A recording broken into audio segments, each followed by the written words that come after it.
Our journey through the lectionary of scriptures held by Christian churches around the world on this day of June the 14th. Again, we are looking at Mark's Gospel for several weeks, speaking of the inspired teachings of Jesus, or how Jesus attempted to awaken within his listeners an understanding of the kingdom of God.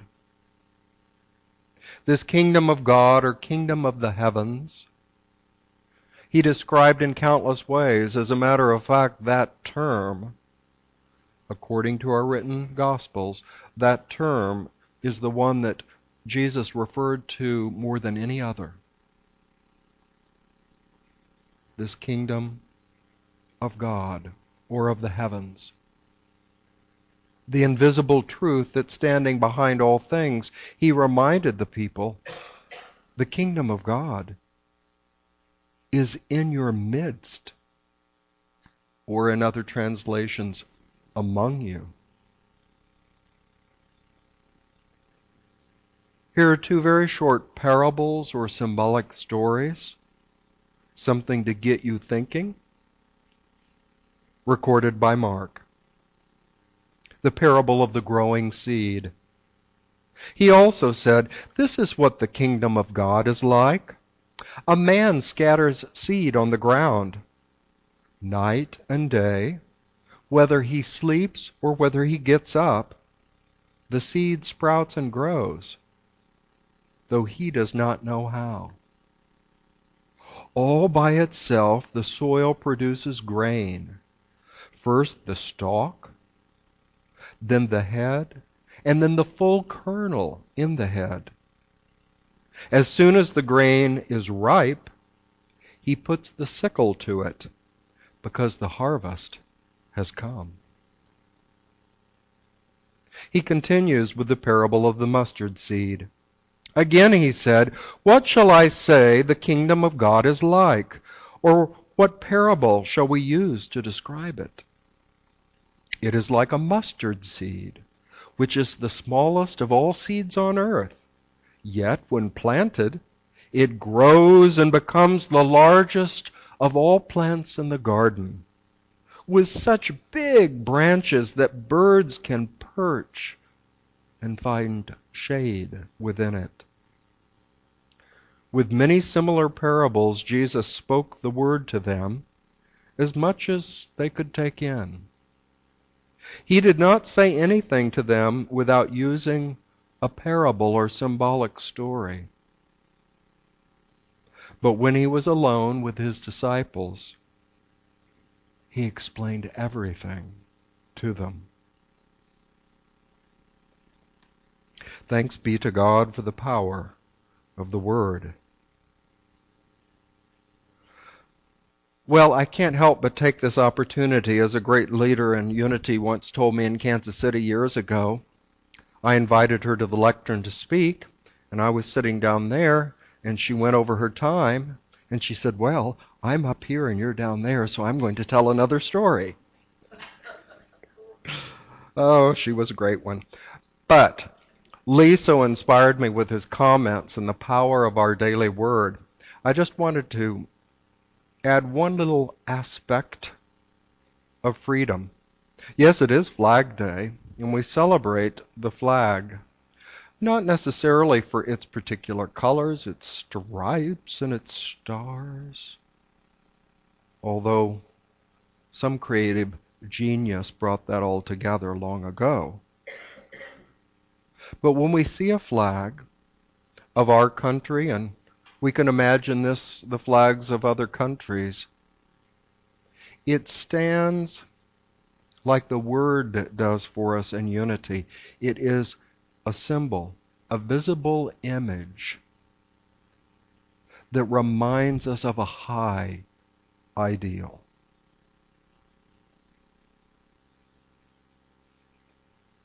The historically amazing aspect that people of such diverse backgrounds came to this country, and of course there were peoples here. But over time and through struggle, and certainly in no easy way, and certainly not without violence that should not be forgotten, a nation was born, striving to create the freedom for the human individual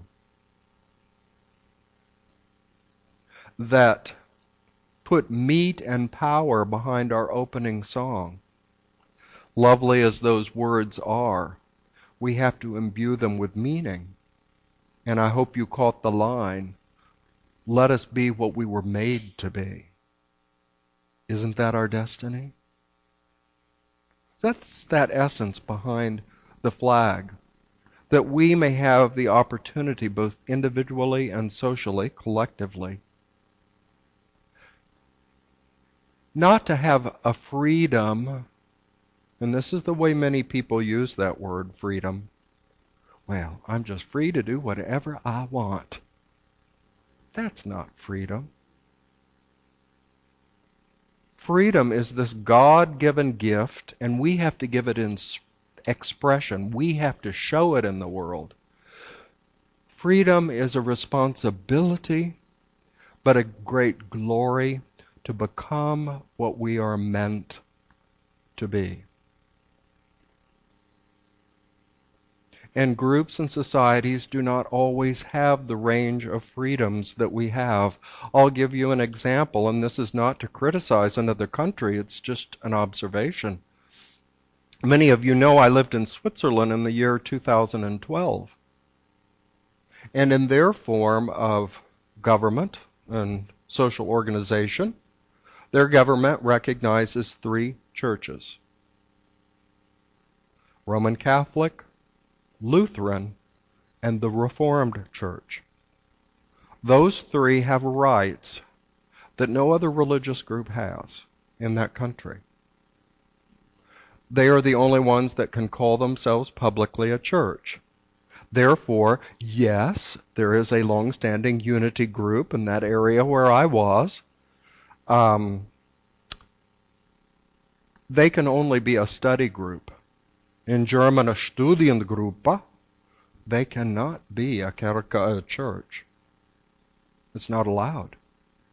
But what's even more dramatic is, if you are not one of the official churches, you may have any kind of building you want in the city, with offices, Larry Hall's bookstore, kitchen, or whatever, but your worship space, your sanctuary, must be below street level. It must be underground. Doesn't matter if it's an auditorium for 10,000. If you're not one of the 3, you must be underground. Let's contrast that with 14 years ago now. A group came together with an idea to form a community around the unity teachings that they believed in. And they formed this congregation, this group. Well, right there was this tremendous freedom in our country to cooperate with the government and do a few legal forms, I believe, but what was necessary. But they had the right to do that. They had the right in a few years to build this building in which we're seated. And of course, the majority of you were a great part of that. But they didn't just do it for the fun. They did it of a sense of responsibility to create a place that those of us that came later would have the freedom to discover a truth about ourselves and one another based upon our unity teachings. Now remember, our founders, Charles and Myrtle Fillmore, never claimed unity was the true church, the one and only. They simply said these are the principles that we found powerful in our individual life. Then people came to join us in Kansas City, and over time it became a movement of inspired people. But they never said, unity is the only way. That would be like what I was describing to you earlier. A country where there are 3 ways to do church, and everybody else has to go underground. So today, as you hold that word from Daily Word, freedom, or you see the flag, or you think of anything that reminds you of this precious freedom, I invite you to really think, what does it really mean? What does it really mean? I'll call out my friend Leslie. She's had the freedom to study, to open her mind to achieve her doctorate, to become what she wanted to become, to unfold greater and greater capacities of wisdom and creativity. Thank you for letting me choose you. That's our freedom. That's the responsibility that we are given. That is the seed that Jesus spoke of within each and every one of us. And it lies dormant in some of us. And I admit, many times in my life, I've allowed that seed to be dormant, asleep, not watered, not nourished. But I'm learning. I'm learning to cultivate it and to allow it to express and to begin to grow that greater human being that I'm trying to be. Now let's turn our attention to the intention of this service, and that is, what is so good about change? Many of you were here in March when my friend Bambi Shin from Kansas City came and initiated a little spiritual practice for us. And I wanted to review it briefly today and offer you the special change boxes out here in the lobby as you leave. Take one if you've got a friend you'd like to share with it. There's no limit. And the good part is Bambi prepared them with the affirmation we'll use on the coin box, and she included a couple of pieces of candy to make change sweet, as she said. So please don't take the boxes just to collect the candy. They go hand in hand. Bambi talked about her own story when she moved back to Taiwan to take care of her elderly mother, and that mission turned out to be 10 years before her mother's passing. And she was struggling with never having actually lived there. She was the daughter of a Chinese diplomat to Vietnam. So she grew up in Vietnam of a Chinese family, and now she found herself in Taiwan. The challenges were overwhelming her, and she decided to turn to her unity teachings and say, what can I do to help myself, to pull myself up by my own bootstraps? And so she took what was close at hand, a Chinese carry-out food box, and she decided, as a spiritual practice each day, I am going to place a coin into that box. And she said, she forced herself to speak out loud, not just think about it, but declare it, her affirmation. I accept change. I adjust to change. I appreciate change. And place her coin in there. And do it with consistency. Each day, just like we wake up each day, just like we breathe each minute, our pulse and heart beat, I forgot how many seconds, but it's a lot. And that sustains us. And so she was making this spiritual practice to sustain and build her affirmation. that the changes she was finding in life and struggling with at the moment, she could learn to accept without fear, without struggle. That she could learn to adjust to creatively and in a way that opened the opportunity to acquire new skills, meet new people, and finally, to appreciate the wonder. If you are meeting change, it means you're still kicking, to use the cliche. If you're adjusting to change, you're still alive in this world.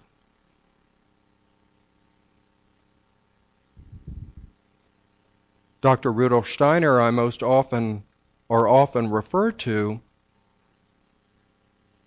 said anything that we learn to appreciate, to truly love, we come to know, to understand. So that's why this affirmation, if we're going to accept and make adjustments to change in our life, we must learn to love the change, to appreciate it, to understand it. It's life working through us. Someone sent me a book recently that I found most eye-opening. Yes, a book about Unity history. It's come out recently, and it's the first book to really address our founder's eldest son, Lowell Fillmore. An amazing man. The author called him the unsung hero, because you see, his parents turned the direction or the management of Unity in Kansas City, turned it over to him as early as 1907, when they needed a new business manager. In 1914, when they organized Unity School of Christianity as a corporation, Lowell was the CEO, and he was only at that time 27. Questioned his ability to meet all that change in his life, and his father said, "You can do it, and if you have a challenge, I'll help." But Lowell did something most extraordinary. He realized that a new magazine that he initiated called Weekly Unity. Imagine this. Sky could order it, even back then, and for $1, she got 52 issues mailed to her a year. A Weekly Unity. It was only a few pages, but it gave a synopsis, in Lowell's special way, of the Unity teachings, especially of his father's writing. And if you've read Charles Fillmore's books, you know that sometimes the ideas take a little effort to grasp. And Lowell would make them simple, not simplistic. Simple, direct. So it's estimated over the many decades that he led Unity up until his retirement in the 60s, that more people perhaps read his work and the work of Emily Cady and Lessons in Truth than ever read Charles Fillmore or Myrtle Fillmore's published works. A tremendous impact. But what was even more interesting, Lowell came up with the idea that Sky's subscription back then in 1909 to Weekly Unity, $1 was a more valuable thing than it might be in 2015. And so everybody just didn't have dollars falling out of their pockets. So Lowell said, "We'll start your subscription right away, but we're sending you a little coin bank, a prosperity bank. And you use this affirmation printed on the bank, and you place your coin in there. And when it has reached its $1 or $2 or $3, whatever was necessary, price that covered the subscription, then send that into unity. That practice began in 1910. It continued up through the 1960s. And over that period, Unity sent out 9.5 million prosperity banks, which over time generated tens of millions of dollars. A very important part of what allowed the work to develop in Kansas City, worldwide, and to build what we call Unity Village to this day. As a matter of fact, Unity Village, if you've ever seen it, sits on 1,400 plus acres of Missouri landscape. The first 58 acres was purchased in 1919. By 1925, they had almost all of the 1,400 acres. Tremendous growth. Well, why do I bring that up? It's the secret of the consistency, the steadfastness. Many people would write to Unity, to Charles and Myrtle Fillmore, asking for advice. My prayers don't seem to work. They most often advised the student to keep at it, to keep at the prayer. Only God knows when it will express in an outer way. Your job is to be steadfast, to be consistent. And so many testimonials came in that this coin bank of Unity, this prosperity, was far more about raising $1 or $2 for a subscription. It was about the daily trust in the good supply of our Creator, blessing every coin. So today, if you are not already practicing this, as some of us are, because we've talked about it, my little bank since March is filling up. But every day, I repeat aloud that affirmation and place my coin in there. This fall, those of us that are participating will bring those coin boxes in, and will dedicate those proceeds to a specific goal or project here at the church. And to show, just like in Unity, their very first building would have been about 1903 or 4, somebody at a board meeting said, well, we need a building fund. I'll give the first penny. The others laughed. Wasn't that penny like the mustard seed which Jesus spoke?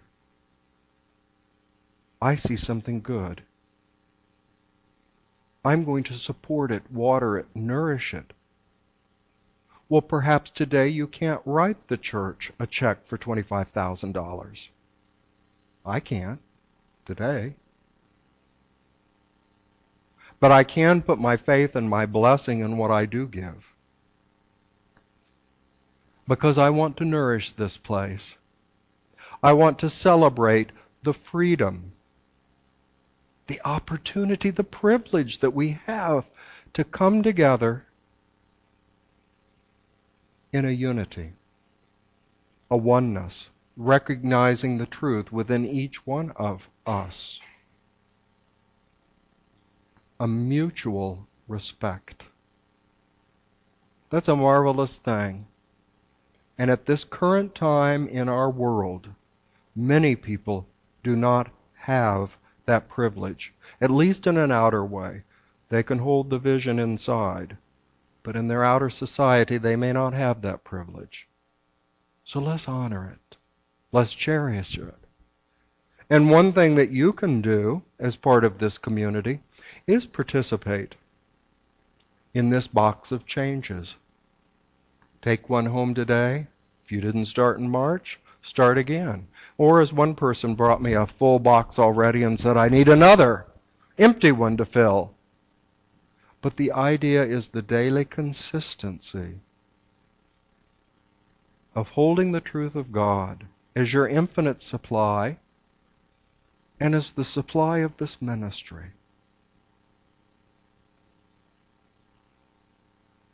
Many of you have come to me in my last 10 months saying, we need or we hope or we long for more people to fill this church.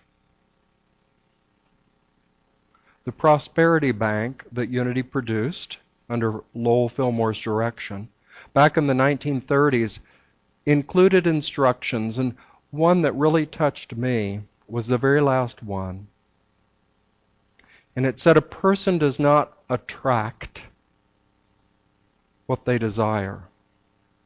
They attract what they are.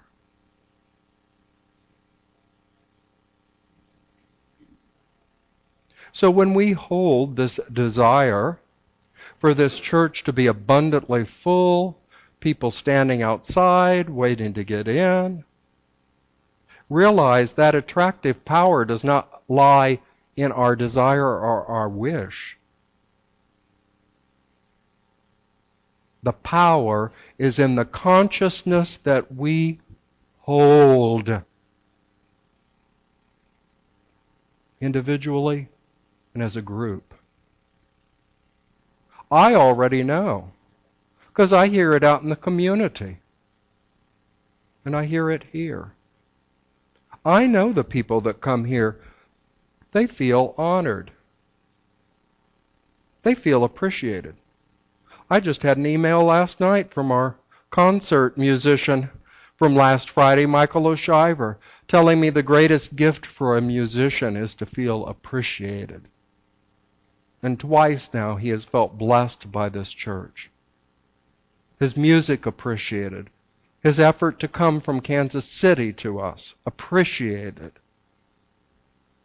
And he wanted to make sure I knew that, and he asked that I extend that to you. That's the power that attracts greater and greater numbers to this church, is that consciousness of good. Good within each and every one. Good within the stranger and the visitor that we have yet to meet. But to simply hold an idle wish that the church be full every Sunday is not enough. We have to do our work. And that simple coin box can be a beginning, if you choose, to bless each and every day the power of good in your life and in this church. So let us now turn within for a brief meditation or image. So I invite you to just close your eyes.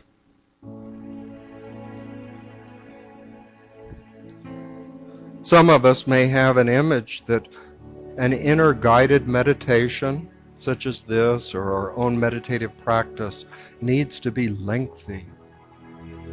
Perhaps 1 or 2 hours every day. No, Dr. Rudolf Steiner said even 5 minutes, if you truly give yourself to the process, can make mighty changes in your life and in your world. So I invite you to just inwardly behold a small, small, small seed.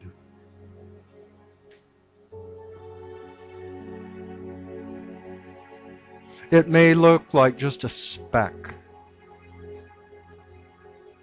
What potential could there be in that? Perhaps it looks like a little piece of dirt you picked up off the floor.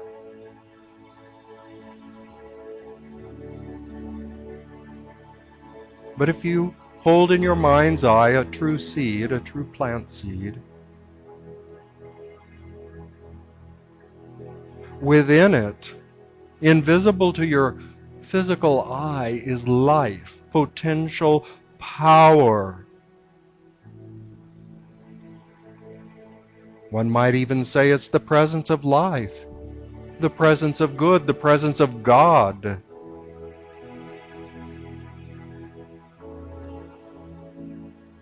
and when you give it opportunity.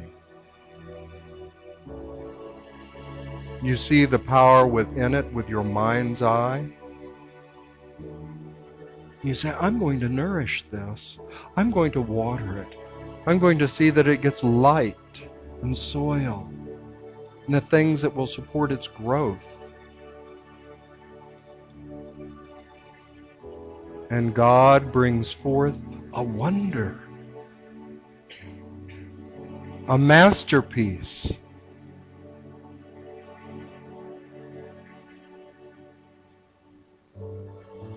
And there is nature teaching the human being about its own truth.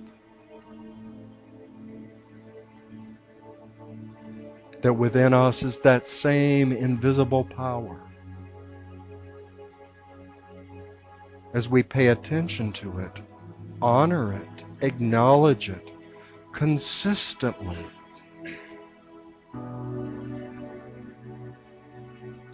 in a way as regular as our breathing or as our heartbeat. As the Fillmore said, keep at it. Keep cherishing that power within you. And in due season, God brings forth a wonder in you. It may express as greater vitality, pain-free living, a radiant physical body. It may express as a great capacity for love, insight,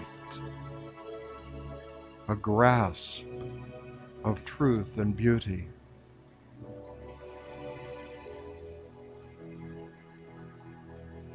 Wonders come forth when we consistently praise the presence of God within us and among us.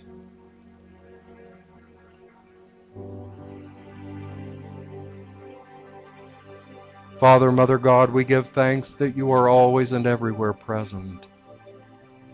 We acknowledge Jesus Christ,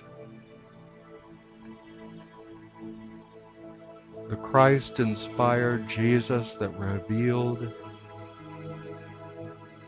these stories, these parables,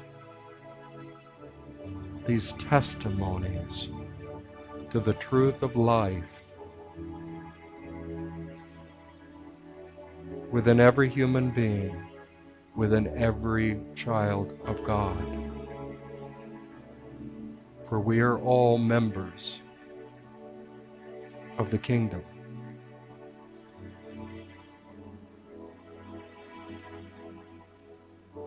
And we relish this consciousness of the goodness of God. And I invite you to gently allow your awareness to return again to the outer edges of your self, your physical senses, and as you're ready to open your eyes,